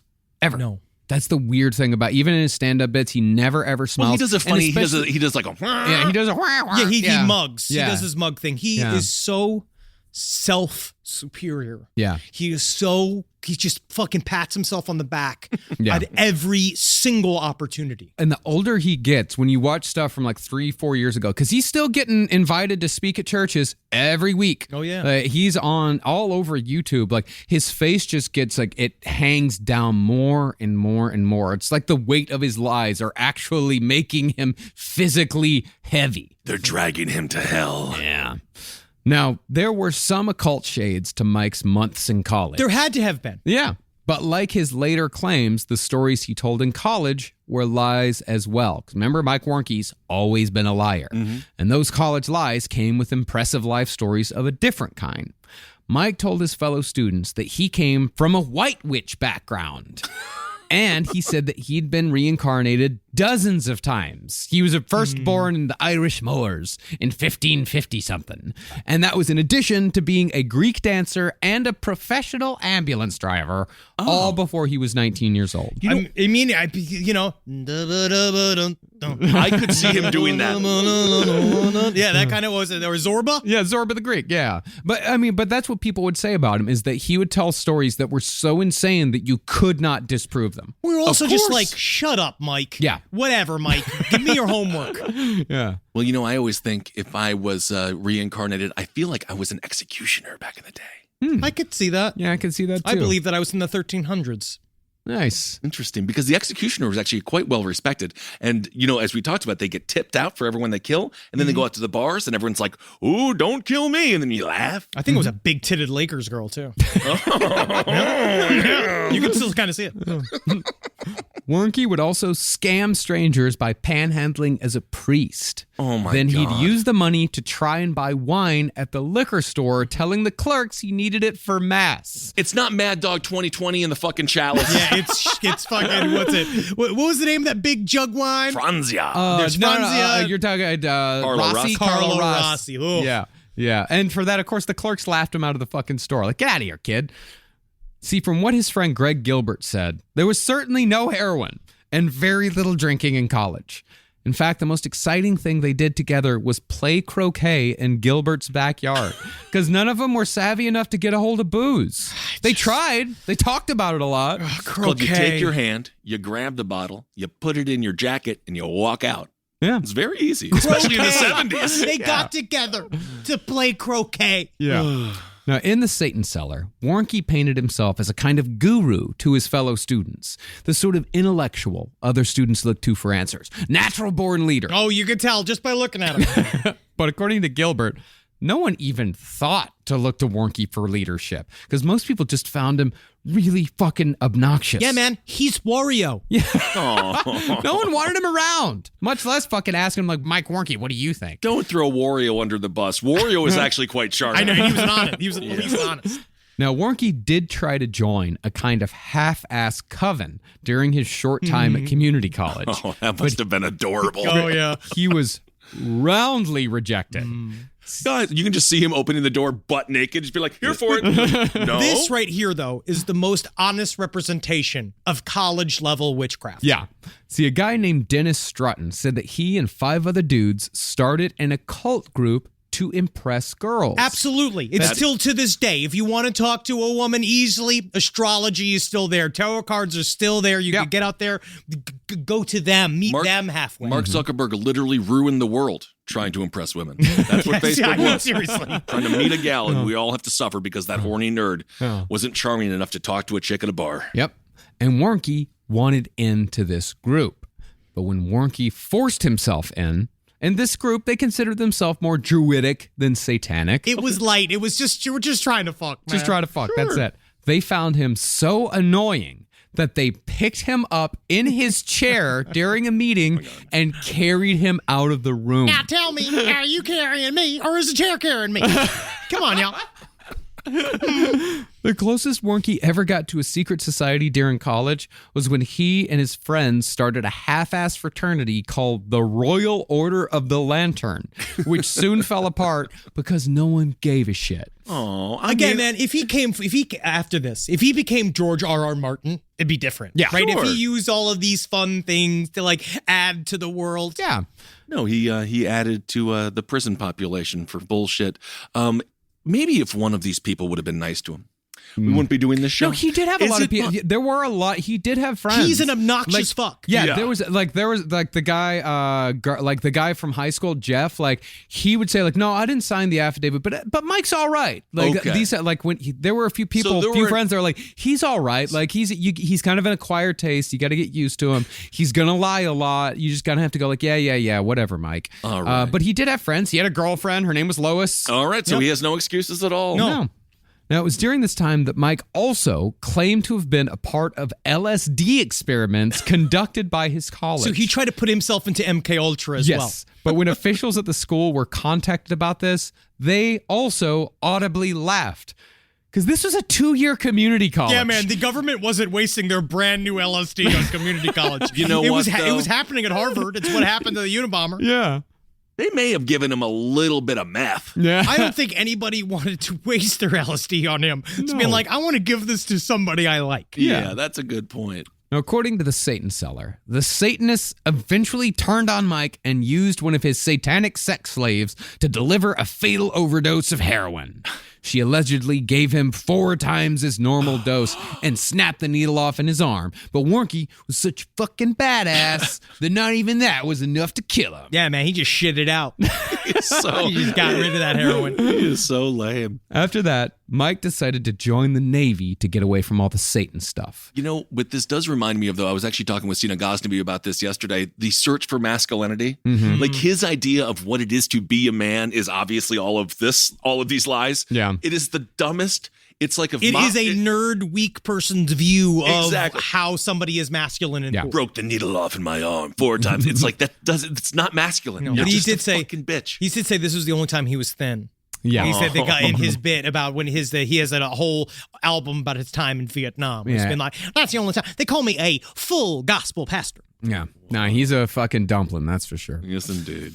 Well, Mike did indeed join the Navy after his 9 months in community college. Okay. It's just that his reason for enlisting that he gave is bullshit. And while he claims that he had a quote-unquote crazy drug orgy as a send-off the night before he joined boot camp, Yeah. his girlfriend at the time, the aforementioned Lois, said that the craziest thing at his going-away party was a cake in the shape of a boat that said, "Ship ahoy, Mike." Whoa. Might as well be heroin. Whoa, a whole boat-shaped cake? Holy fucking shit. What is this, Motley Crue? This is as good as heroin. That's as good as heroin. That's a lot of sugar if you think about diabetes. Now, as Warnke tells it, his satanic life came to an end during boot camp. 2 Christians converted him.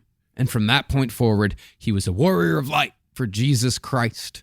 But from what I can tell, it was actually a girl named Sue Stutter who was a part of a student group called Campus Crusade that drew Mike Warnke into the Christian fold. And they are everywhere. That's where I lost a friend to Campus Crusade for Christ. My older brother actually dabbled in it a little bit his first few years of college. It's still very prominent It adds on college campuses. But it's immediate community. It's the It is type a of thing that community. you can join if you are a person, unfortunately, like let's say you are a person that does believe, then it works for you. But it's also a great place for a weirdo with no friends. Yeah, because they can't say no. Yeah.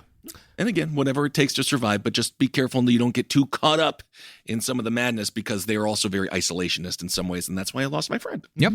Now, in the Satan Cellar, Mike claimed that he had planned to kill himself in front of the Campus Crusade kids to like totally fucking freak them out. Whoa. Well, you wouldn't even know. Yeah. No. But they'd be like fucking Whoa. freaked out, bro. They'd be like, whoa. Whoa, whoa. The saddest thing about being someone like Bud Dwyer is you don't get to see what happens because, you know. Hey, man, nice shot. But in reality, Mike joined the group because he liked Susie. And the two of them. Of course. Yeah. That's how I almost joined a Christian cult. Was Yeah. because the fucking hot chick was fucking flirty fish. I showed up once to one of those Christian. The girl didn't tell me it was a Christian thing. She was super that's fucking. how they She was die. It's super how it fucking always cute. is. And my fucking buddy Nick was like, "Dude, this is a Christian thing. I'm telling you, it's a Christian thing." It's like, no, but boobies. Yeah, I was like, "No, but she's cute. Come on, man, I'll be fine." He's like, "All right." So we had like this thing where he would call me in 10 minutes and tell me there was like a problem with the station, with the radio station. I had to go fix it. And if it was cool, if it wasn't a Christian thing, I'd say like, "No, bro, like you can figure it out." But if it was a Christian thing, I'd have an out. And guess what? I said, I'll be right there. I'll be right there. I have to go. Yeah, To so thanks, everyone- Nick. I know you're listening. I appreciate it. To everyone who is being flirty fished, everyone who is, being recruited, don't forget all of the women just want to fuck the pastor. I know, man. And You that's don't why even he's the get it. pastor, and so you're never going to get laid. Now, it was around this time that Warnke factually attended a conference on the occult. Okay. And it's there that he met evangelical author Tim LaHaye, who was a big-time believer in the anti-Semitic Protocols of the Elders of Zion version of the Illuminati. This version of the Illuminati was invented for the 1958 book Pawns in the Game, written by an anti-Semitic author named William Guy Carr. I started to read it because I was wondering, like, all right, what are the code words are they going to use in this book, right? Like, how are we Right. going to play this out? You know what I mean? Because, now we have like globalists, a lot of time you see sometimes. reptilian cabal, that kind of stuff. The first chapter is called The Synagogue of Satan. And that's how So they you didn't know. sugarcoat anything. No. And there is a lot of stuff. I also was trying to get into, because they basically say that they call us Goyim, because Goyim to them means herds of cattle, that's not true. Well, I don't think that means that's just Protocols of the Elders of Zion. Yeah. Like, it's just, he just took Protocols of the Elders of Zion and copied it for his own purposes. It's actually interesting because evangelicalism specifically actually has quite a fascination with the Jewish people and Israel. So that's Of course, 'cause interesting. they were There would be the- anti-Semitism in there. Because they still look at the old, the old book, Old Testament. Yeah. But on the other hand, weird, that's though. the whole Israel thing. It's just about how it involves them. It's They whoever don't is give a the shit new- about the actual Sure. people. No, yeah, they don't care. It's all about whoever they cast as the villain. Yeah. Now, according to LaHaye, this book highlighted a Jewish-run secret society, which came complete with high priests and black masses. Now, according to LaHaye, Warnke hadn't even heard the word Illuminati when they met in 1966. But after Warnke was introduced to the writings of William Guy Carr, he was given a framework to construct his own stories of satanic cults. It's like when I think that Jimi Hendrix's like uncle gave him a guitar. It's like when he saw this book, right? He understood now. He's like, I'm the right shithead to sell this. Mm-hmm. Now, Warnke married Sue Stutter in 1967, but Sue refused to talk to Cornerstone for the Warnke expose, probably because she, like many other people, specifically his ex-wives, wanted to leave her time with Mike Warnke far in the past. Oh, yes. Okay. He was a fucking monster. But Mike does include Sue in his story in The Satan Cellar. He wrote that after he left Satanism, 2 bats would follow Sue everywhere she went. Yeah, man. It's the fucking Anastasia movie. Definitely. Cartoon bats definitely followed this woman. So And stupid. the black cat posted up outside of their home. You're going to get some milk?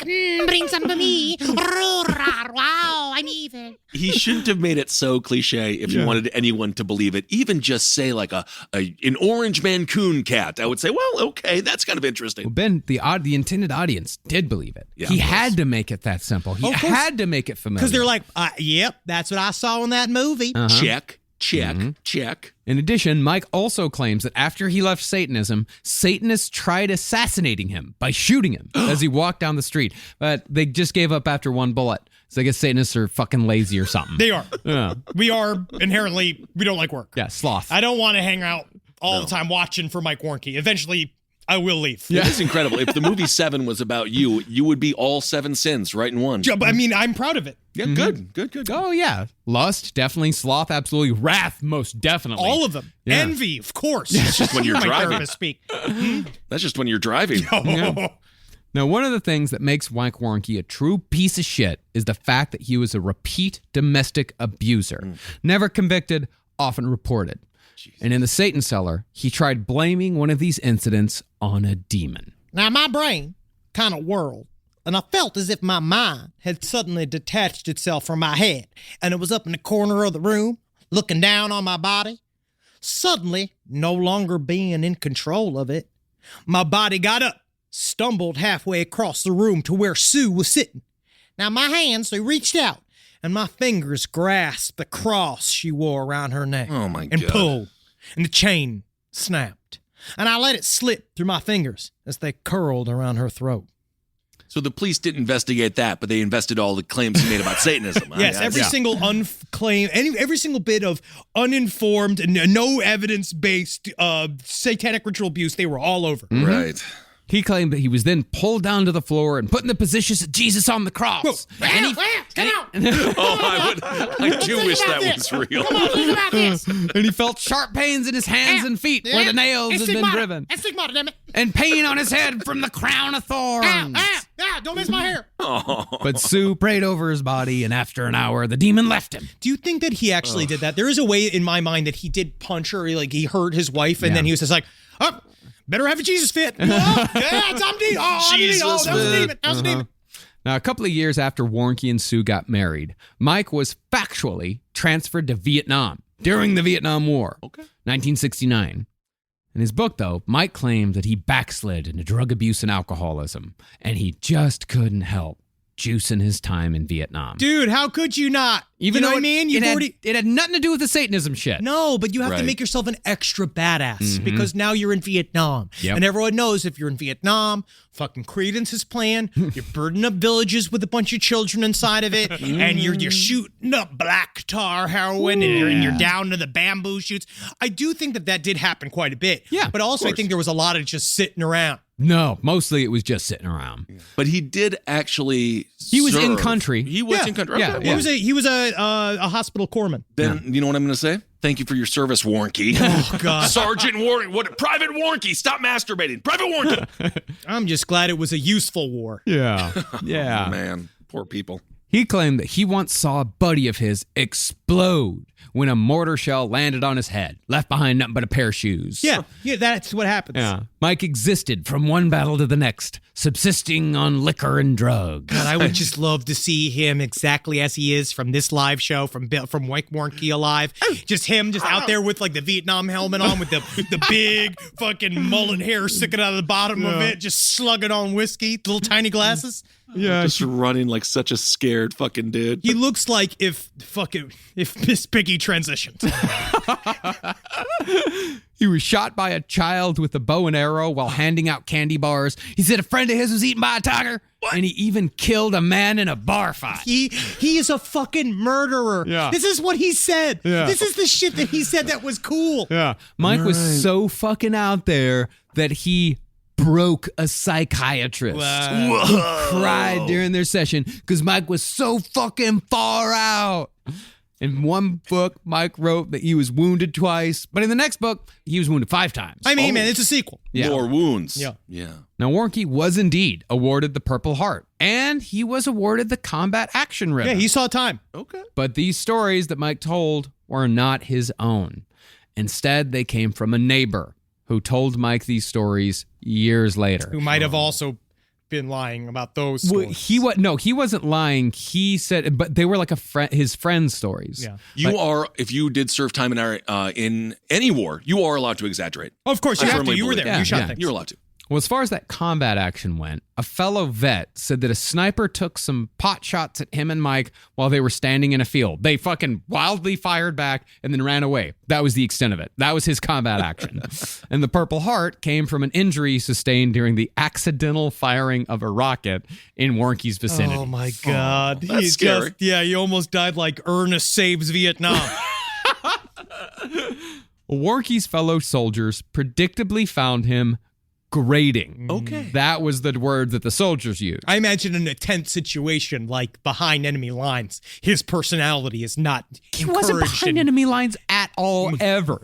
Like, he was just hanging out in the fucking at base, just all the time, and just lying. That's also annoying. Because you just Constantly came lying. back from the enemy lines. Yeah. Oh, man. And he got punched in the mouth a lot. His mouth got him beat up all the time. From what one soldier said, after Mike got punched, he'd flop around on the ground, and then he'd just lay there. That was his defense mechanism, was playing possum. Yeah, he became a soccer player. Like a little fainting goat. Now, Warnke only spent 6 months overseas during the Vietnam War. And most of the time wasn't even spent in Vietnam. Half of it was in Vietnam, the other half was in Okinawa. But by the time he returned to the United States in 1970, he got dropped right into the middle of what was known as the Jesus movement. Self-described as Jesus freaks, the Jesus movement was made up of former hippies who had gotten rattled by the loose morals of free love and expanded consciousness. To salve their emotional wounds, these people turned to Jesus Christ, but held on to many of the trappings of hippiedom. A lot of it was done by the organizers to keep, because the idea was to move with the changing times in order to keep Jesus relevant to a bunch of hippies. Jesus had long hair, and also, didn't Jesus have piercings? He did. Whoa. In his hands. In his hands. Whoa. Yes, and in the side, he had a piercing in his side. Whoa. Long hair and stinky, man. Yeah, he was stinky too, just like Just Phil Lesh. Yeah, stunky. Now, as you might remember, the Jesus movement ended up being wildly damaging, producing multiple cults, including but not limited to the Children of God, who were among the most disturbing organizations we've ever covered. And, of course, massive political change as well. Absolutely. Massive. Apparently, Jesus freaks didn't like mental institutions. Nope. And it was in this movement that Mike Warnke saw an opportunity. Soon after he returned from overseas, he began telling tall tales at a non-denominational Christian center in Anaheim, California, a place called Melodyland. Inspired by authors Why do I feel like it's surrounded by braces? Yes. Inspired by authors like William Guy Carr, Warnke started telling stories about eating fingers and drinking urine and blood. And before long, he had 45 minutes of Satan material mixed with 5 minutes of Jesus. And tragically, people listened and people believed. For the first time in his life, people were finally paying attention to what Mike Warnke had to say.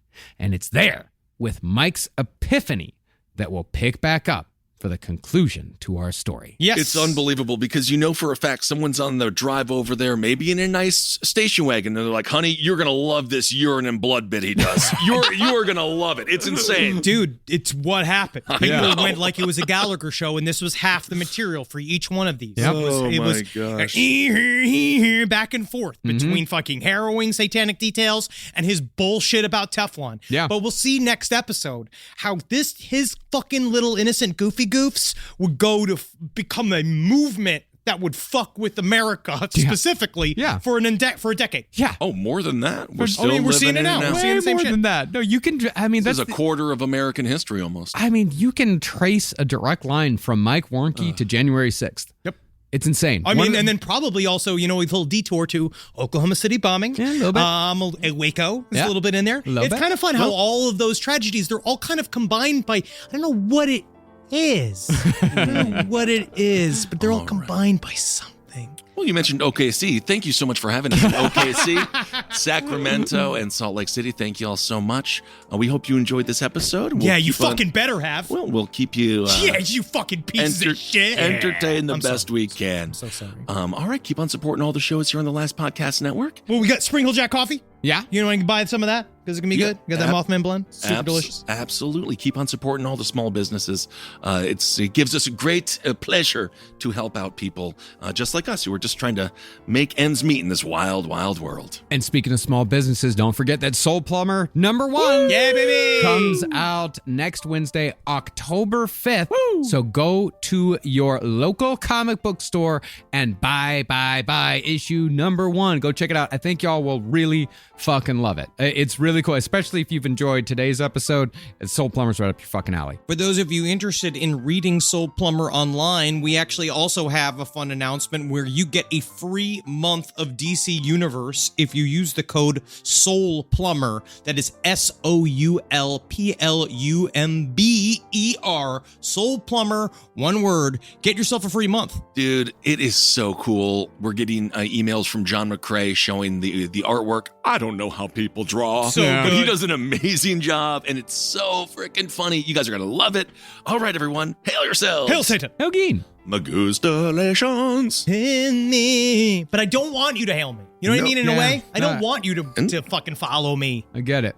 I release you. You're free. You're free. Don't listen to the hucksters. Listen to your heart. That's right. Listen to your heart.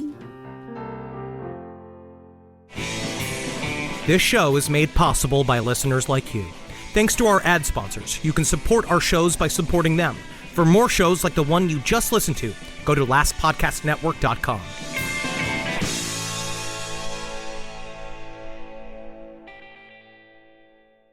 Back to school season.